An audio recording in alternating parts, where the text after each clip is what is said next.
Alright, so sitting here in the blizzard again, so I'm going to make a how to play Battlefleet Gothic video or two. So first off, you need a couple ships for Battlefleet Gothic. This is my Apocalypse battlecruiser, Apocalypse class. I have my girlfriend's Void Stalker in the background there, which is going to be helping me making this video. A few things that you also need. Some dice, of course. Right here, I have the found offline. You can just print them, and I put them on some hard stock, so you can just have the tokens for the different orders you can give your ships.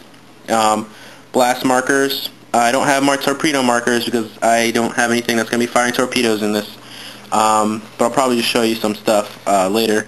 Bearing compass, again, printed on, glued that on some hard stock. Measuring tape. Of course, us people here in America use inches. Alright, so just look up online. On the back, I just kind of took a marker and marked off the 5 centimeter, 10 centimeter, different things on the back of just a tape ruler. Easy to do. Alright, so first off is going to be going over the different special orders, some orders you need to do before you actually even move or during your movement phase.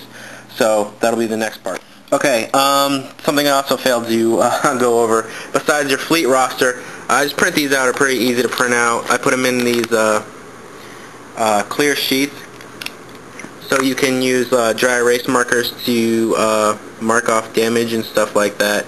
It's easy to wipe off. Also, before you even start, you need to actually roll on the chart to see what leadership each of your ships gets and each of your escort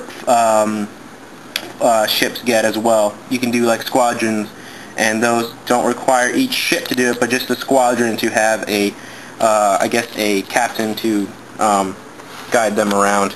So, you know, it's just one ship here on the roster right here. You can kind of see the class, type, speed, etc., and the armaments. It's just easy, quick reference, plus you can just mark it off real quick. Also, printing out one of these quick reference sheets as well, because it's got the gunnery chart as well that you probably need to have, especially the critical hits and catastrophic stuff, plus the a beam, moving away beam, closing kind of chart as well. So, I'll go ahead and roll leadership next. Okay, so I wrote down real quick what the roll is. For leadership, 1 is 6, 2 to 3, 7, 4 to 5, 8, 6 is 9. All Eldar ships, because they're cheating Eldar, get +1 to their roll, so they'll never get a 6, and they can get a 10. So first ship, it's going to be a 5, so he'll have leadership 8. So this ship needs a leadership 8 test to do any of my orders. So that's just reference right now for you. And then also these also come in handy to write your leadership in there for you. Let me, where is it? I just put a big 8 right there for me. It's just handy when you do battle, so you don't have to remember or write down on sheets and, you know, keep throwing away and whatnot. Alright, so let's go to movement and the different types of special orders you can give your ships. So we have this one right here, come to new heading. We have burn retros, and then we have all ahead full. Certain ships, obviously the bigger battle cruisers, can't do some of these because they're just too big, and it just takes too long, and the ships will crumple and break apart if they even try to do certain maneuvers. But for all these scenarios, they're just going to be regular ships, I guess, for regular movement cases.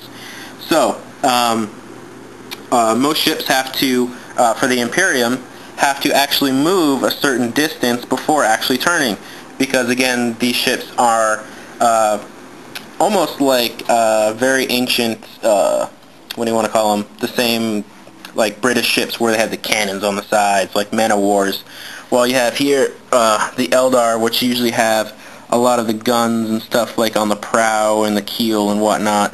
So they're very maneuverable, so they don't really need to be on the sides.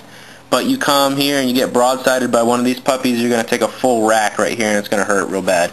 So that's the positive side to the Imperium. Negative side, really hard to move around. Alright, so movement. I'll go ahead and do some movement stuff. You can go ahead and measure whatnot. This ship has to go like 15 centimeters before turning, and this is where the bearing compass comes into play. So let's say I moved my 15, which is my minimum requirement to move for this ship to actually go 45 degrees, and it actually has a little marker right here. You place on top right here where the stem goes. You go ahead and, you know, match it up. So that would be like right there. So that's that turn right there. It's not going to turn. It's just going to. That's just the bearing compass. All ahead full. Or no, excuse me. Continue heading, which is this one. Lets me go to half the full speed and up to 2 turns. Okay. Again, when you need to do that, you'll definitely need to do a leadership test. So it's a 1. It's going to be a pass automatically if I have an 8, because 5 and a 1, that's 6. So if I need to do that, I need to turn twice. This ship cannot turn twice. It passes, and then this one's burn retros. So if I really need to like just halt the engines and go to 0 speed to half speed, that is when I want to do, before my movement, burn the retros, which is basically saying like all head stop kind of thing, and like trying to shut the engines down as fast as possible. And again, into leadership, and that would be 5, so I'd pass that. And then you put the marker on, and these markers go away in the beginning of your next turn, depending on what marker you use. And this one is if I want to go like full speed ahead, which negates all my shooting and all my turns. You're pouring all your energy into the engines just to go as fast as possible forward.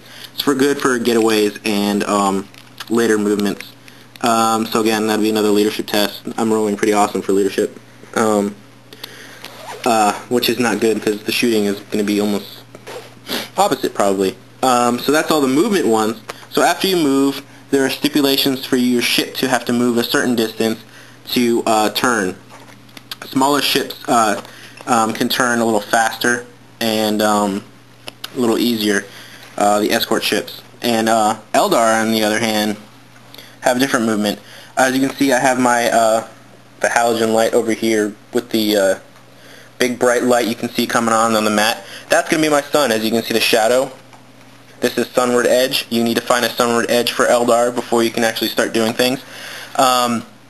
I believe it is, remember what it was, for sunward edges, I think going away from it, they have 3 different speeds. So this, for initial, this one is 10, 20, and 25.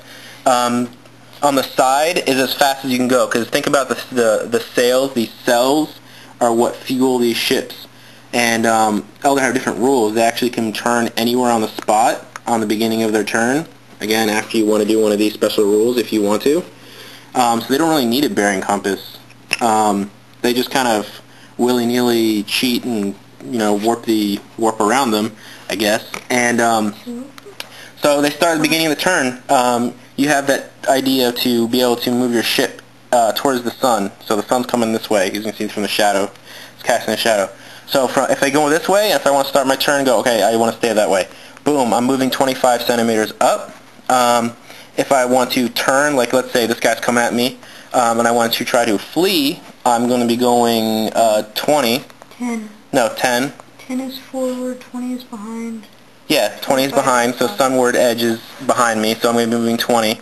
If I'm going towards the sun, most of my sails are in the back, so it's harder to move forward. So I'm moving 10. No. Yeah. No. Okay, so going back, clarifying, we had a little argument there. Continue playing Monopoly over there. Alright, anyway, so again, max is 25. There you have the 3 different types of speeds, 10, 20, 25. Oh, shit. So 25 is your sails on the sides. Here's the sun coming from here. You see the shadow. Going away, it's going to be 20. Sails in the back. Going towards, 10. Okay? So, again, they can move any way they want and then move that direction. They also have another movement phase, which we'll go into later.